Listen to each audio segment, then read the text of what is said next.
Lisa, saya gembala di LMCC yang berada di Supermall Karawaci. Suami saya namanya Anthony Stan, saya punya anak dua, wanita dan juga pria. Yang pertama Gaby dan Andrew. Kami pelayanan di LMCC ini baru 1 tahun di tempat ini. Saya Romo Gusti dari Ordo CMF. Kami pusat ordonya ada di Spanyol, lalu kami ada di 73 negara. Saya berada di sini sudah setahun lebih. Lalu tugas utama saya sebenarnya bukan dalam arti langsung pelayanan karena nggak terikat paroki kan. Tapi tugas utama di sini untuk studi. Dan studinya sama seperti kalian, saya juga studi manajemen. Lalu sambil studi sambil pelayanan seperti itu. Kadang di Lauren, kadang di Helena, kadang di Monica. Di tengah kesibukan dan distraksi zaman sekarang, banyak jemaat mengalami kehilangan semangat dalam kehidupan rohani mereka. Menurut Bapak atau Ibu, bagaimana cara membangkitkan kembali kerinduan jemaat terhadap firman Tuhan secara nyata dan relevan dalam kehidupan sehari-hari?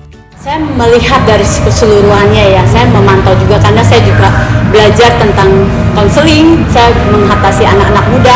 Memang zaman sekarang itu sudah berubah ya kan, bagaimana anak-anak sekarang itu tergiur dengan hal-hal yang instan, tergiur dengan hal-hal kenikmatan dunia yang selalu menjanjikan buat mereka semua. Anak-anak muda sekarang tuh berpacu untuk maunya instan, nggak mau proses yang saya lihat. Jadi dalam nggak mudah memang untuk suatu gereja ya, tapi ketika saya belajar tentang mengamati suatu anak-anak muda saat ini, gereja itu harus mengerti kebutuhan anak-anak muda sekarang.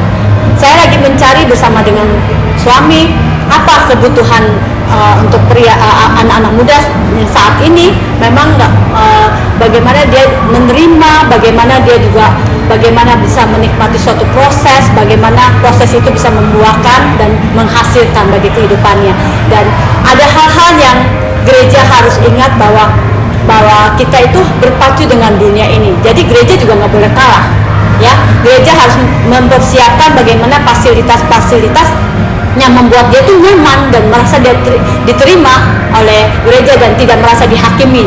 Jadi bagaimana penerimaan yang paling penting itu buat anak-anak muda sekarang. Bagaimana dia didengar gitu kan. Bagaimana dia bisa berkreatif dengan secara luar biasa gitu kan, dengan apa adanya dia, dengan kehidupannya. Ini loh saya ini seperti ini. Jadi gereja itu harus siap untuk benar-benar menarik anak-anak muda untuk mereka datang kepada Tuhan. Ketika mereka ketika gereja siap untuk menerima mereka, dan dia juga akan bisa ya Tuhan bekerja lah melalui kehidupan mereka, dan mereka juga mengalami Tuhan secara apa yang mereka alami ya, dengan natural mereka akan mengenal Tuhan dengan secara apa yang mereka alami dalam pelayanan mereka, apa yang mereka diterima, apa yang mereka bisa lakukan di dalam pelayanan mungkin di gereja juga. Dan juga konsep-konsep gereja juga nggak boleh kuno ya kan, selama kita harus mengikuti zaman. Jadi ketika mengikuti zaman ini, anak-anak muda tuh demennya juga kan musik-musik yang benar-benar yang nggak jadul, yang nggak kuno. Jadi itu sih yang saya rasakan, bagaimana gereja harus siap untuk benar-benar menarik anak-anak muda untuk datang kepada Tuhan dengan kreativitas yang mereka alami sendiri selama di gereja ini. Saya pribadi sangat setuju dengan Ibu bagaimana kita sebagai anak muda tentunya kita akan mengalami bagaimana kita kalau misalnya merasa penerimaan atau diterima di suatu tempat atau di suatu komunitas, pasti kita lebih nyaman dan kita akan tentunya bakal memiliki kerinduan yang lebih banyak. Seperti home. Ya betul, seperti home, dan juga lebih nyaman dan akan mengalami kerinduan itu sendiri. Saya sendiri sangat relate dengan apa yang Ibu paparkan. Saya juga sangat setuju ini apa yang Ibu highlight ini, bagaimana suatu gereja itu harus bisa menerima dan juga menjadikan gereja ini sebagai rumah ya, sebagai kita anak muda dan juga umat Kristiani gitu ya.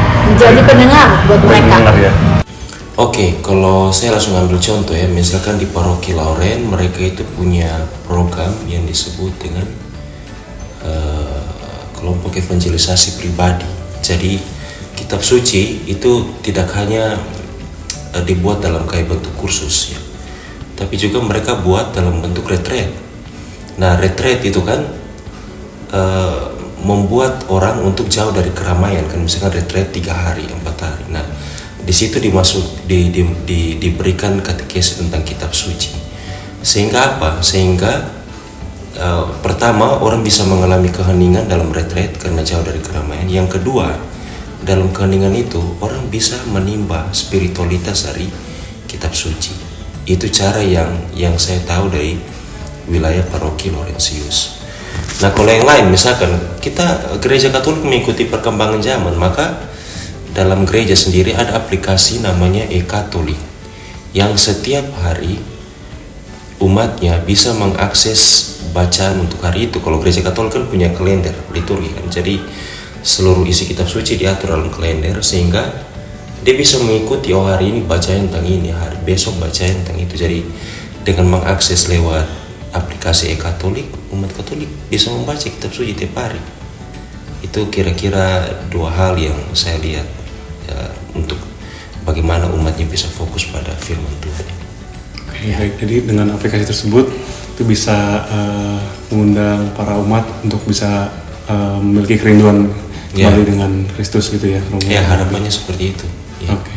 Bagaimana kita sebagai umat Kristen atau Katolik dapat mempersiapkan diri menghadapi penghakiman Allah dengan sehat, bukan dalam ketakutan, tetapi dalam kasih karunia? Apa saja langkah praktis yang bisa dilakukan dalam doa, sakramen, dan tindakan kasih? Kita harus tahu konsep bahwa Allah itu tidak pernah menghukum. Allah itu adalah Allah yang kasih. Sedosa kamu seperti sebesar apapun, kamu harus tahu, kita yang harus mengerti konsep pemahaman kita tentang Allah. Allah itu tidak menghukum, apa-apa sebentar-bentar menghukum, menjauhkan kalian, enggak. Konsep kita yang harus tahu ya, bahwa saat ini adalah gereja benar-benar yang harus yang namanya merangkul mereka ya, bahwa di akhir zaman ini saya percaya ketika anak-anak muda diberikan pemahaman tentang siapa Allah itu ya kan, bahwa Allah itu penuh kasih, bahwa Allah itu tidak pernah menghukum ya kan. Jadi kita tuh harus tahu ketika begini, saya percaya sekali zaman memang akan kehidupan akhir zaman itu semakin orang-orang tuh semakin egois, semakin istilahnya dia semakin tidak menjauhkan diri dengan kok tertutup ya, dengan adanya gadget itu bisa loh ya kan, membuat orang-orang yang dari dekat menjadi jauh ya kan, jauh dari dekat itu jadi teknologi itu.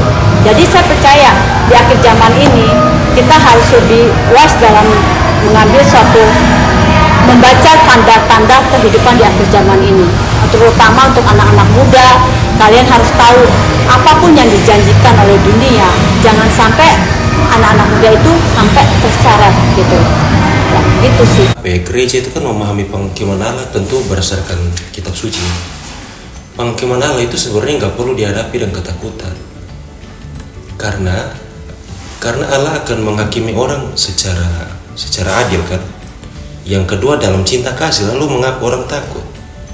Justru yang harus dia pikirkan adalah bukan soal penghakimannya itu sendiri, tapi bagaimana hubungan dia dengan orang lain.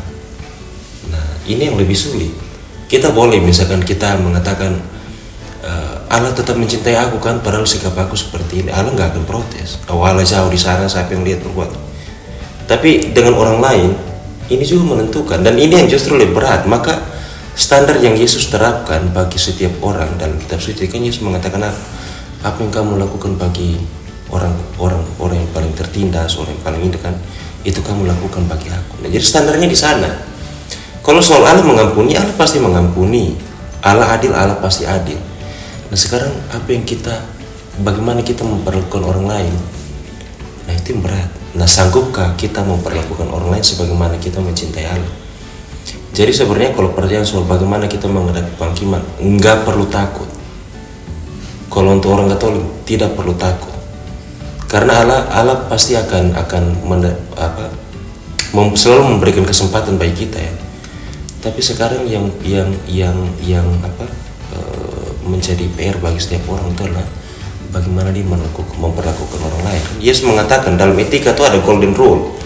Dan golden rule dalam etika itu diambil dari ajaran gereja. Kalau kamu menginginkan orang lain berbuat bagimu, itu juga kamu berbuat bagi orang lain.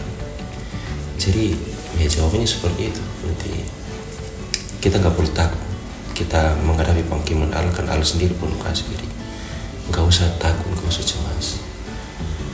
Oke, Itu jadi saja.